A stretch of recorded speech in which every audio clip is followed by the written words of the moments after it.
the best couple who made it to the top 6 is couple number. Parang malakas-lakas ang player nito. Kanina pa kasi sila. And have the spotlight. Couple number 28.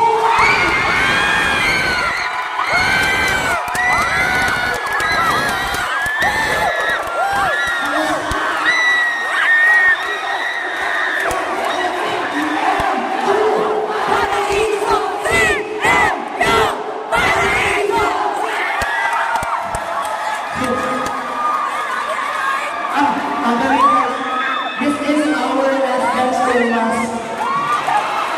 So, ano yung nakita na? Let's go!